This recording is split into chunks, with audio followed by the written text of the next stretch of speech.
Growing up at the shore was often at times an isolating experience for the fact that I am an only child.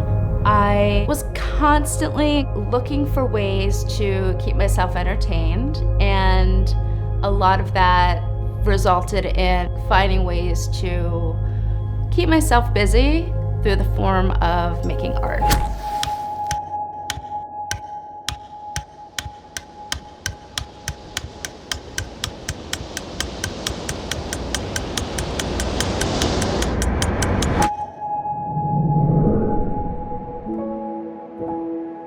Photography has been there for me when I have needed to express myself in times and ways and opportunities that I haven't been able to verbally. How do I get that out? How do I share that? How do I take these feelings, these emotions? They come out through photography.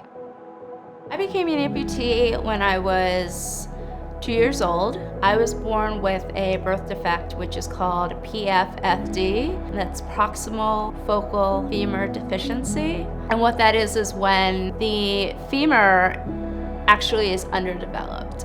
I got my first prosthesis, I would say, possibly when I was 3 years old. And it was a straight leg, it didn't bend, and I actually learned how to walk on a prosthetic leg. As I got older, it became more challenging. As an amputee, I struggled in finding an outlet and finding ways to make friendships, considering that the amount of individuals that I was in school with and then merging into high school, so there wasn't that severe diversity of the individuals and the types of people that I was meeting during my years in school. You know, when you're a child, you haven't had those many life experiences yet, so the way that you're going to react to things that are unusual per se, not something that you would regular have exposure to, led them to be kind of, it was more of a cold. There was a coldness for the fact that I wasn't like, oh, I was the kid in class that wore glasses and had red buzzy hair. No, I was the individual in the class that had a physical deformity and was constantly going through different changes and getting new prosthetic legs and experiencing challenges that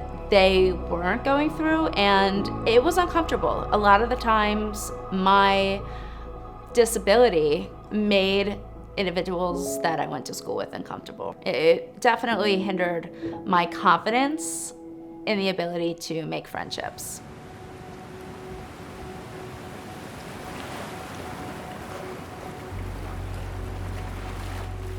Where I'm from is what I would call a destination. So in the spring, summer months, early fall, busy, there's life, there's people. It's my favorite time of year down there for the fact that there is energy and it's vibrant and it's colorful. And then of course, I would say after Thanksgiving, it gets very quiet and it's dead and it's very seasonal. And I was forcing myself to find different outlets as to stay busy, express myself in a way that wasn't obviously going to be physical. I remember finding a silver little Canon digital point and shoot one day in my mom's old Mercedes, and I said, "Mom, can I use this?" And she's like, "Sure, of course." And I just remember from taking that first photograph on the ground of like flowers that I was hooked. I loved the instant gratification, and I loved that I was able to start to develop a form of consistency.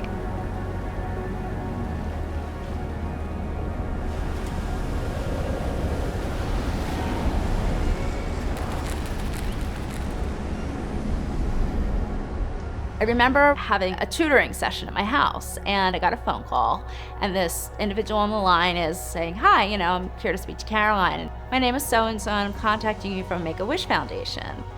And I had not known about what Make-A-Wish Foundation was, and what it was that my general practitioner, he had contacted them and had started the process that Make-A-Wish would be able to grant me with 1 out of 3 wishes. For most children, it's the opportunity to go to Disney World, but this was, I would say, a year into getting into photography, and I knew that this was definitely something that I was passionate about and I really enjoyed, and it was definitely something that I wanted to pursue. And still, at that time, I had my mom's Canon silver point and shoot, and I think it was my mom that said, why don't you ask Make-A-Wish to provide you with like a really great camera?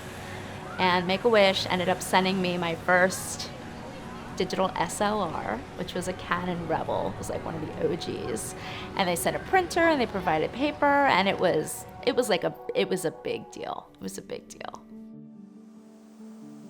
Something that I've always appreciated and enjoyed, but also really respected in the medium of photography is that when you take a photograph, you're actually capturing a moment in time. And we all know that time is not something that can be stopped, slowed down, rewinded. A lot of us are photographing, oftentimes not the same subject matter, but because everyone's view is different, that engages in conversations that maybe one wouldn't really ask about that subject matter.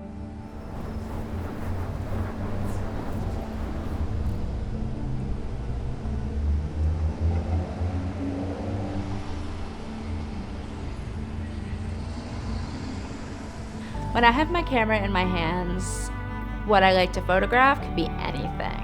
It depends on my environment, it depends on my mood, and I'm constantly being inspired by other photographers, other artists, other designers. So I would say that my style is constantly changing. I really love being able to capture things as they are in the moment versus putting things into place. And if something were to be put into place, it would be myself adjusting myself to further capture a more interesting shot, versus stepping in and say, okay, we're gonna move this here, that, there, and whatnot. Building a scene. I like to capture scenes as they naturally are.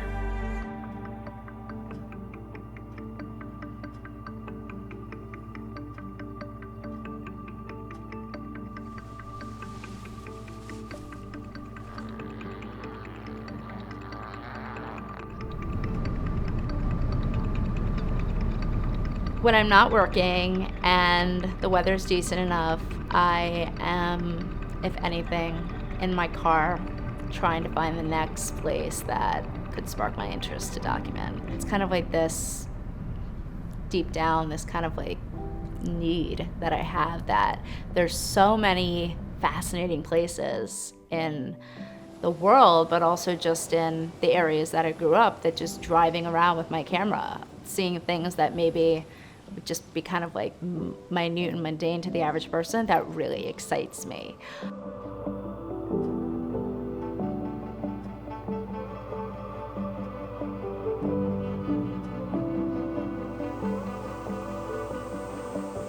Being an amputee, of course, comes with its challenges, but I feel like it's definitely has been, and I feel always will be, the underlining motivator for why I am constantly trying to outdo what I feel and know that I'm capable of.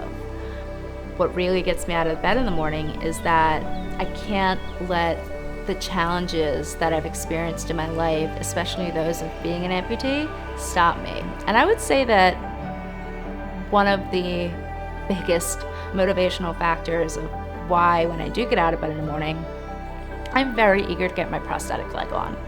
For me, when I am unable to wear my prosthetic leg and or in a situation where my prosthetic leg, for whatever reason, is not fitting well and I'm not feeling comfortable in it, that is when I become a disabled individual. I do not find myself to be, I do not categorize myself as a disabled individual. When I'm out of my leg, besides times, for instance, when I take it off at night, I'm like, okay, I'm ready to relax, I'm going to bed. In the mornings, what gets me motivated to get up out of the bed is to get my leg on.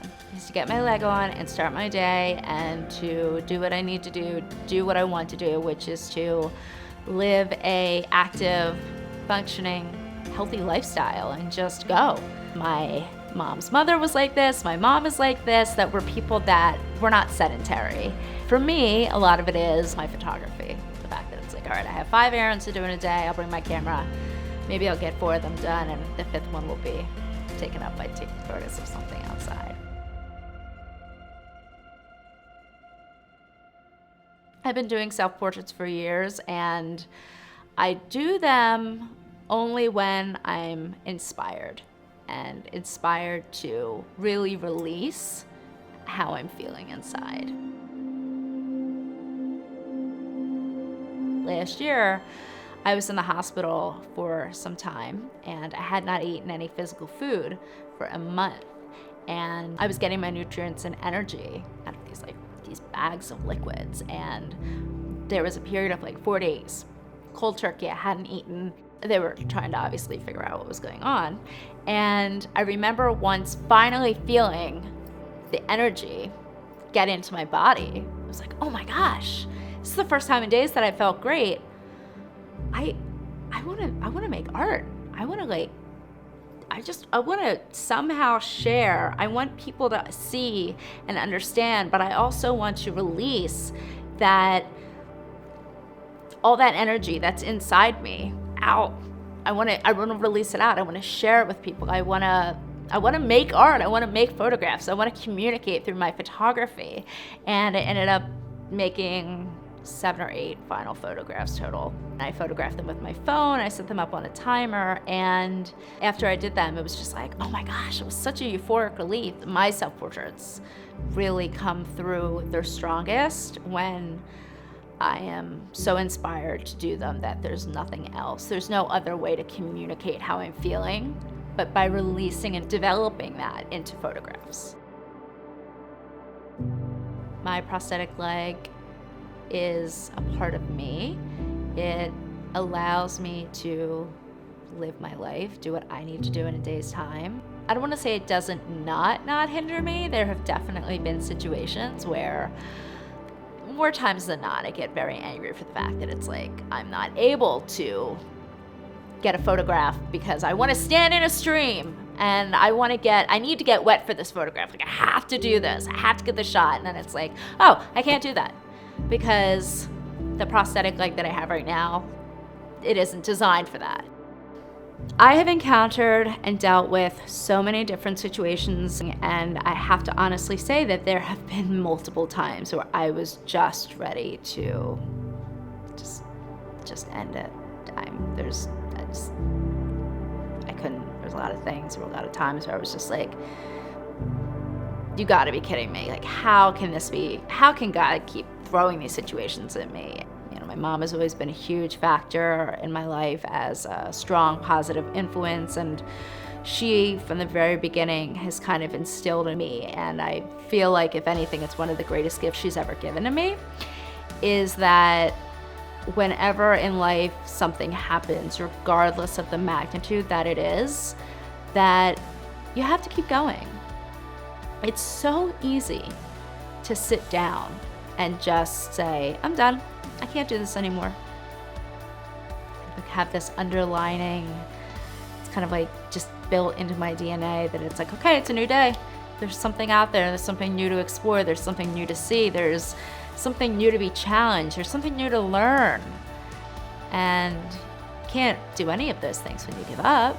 So giving up is not an option for me. If anything, I feel like in life the greatest challenge is to never give up.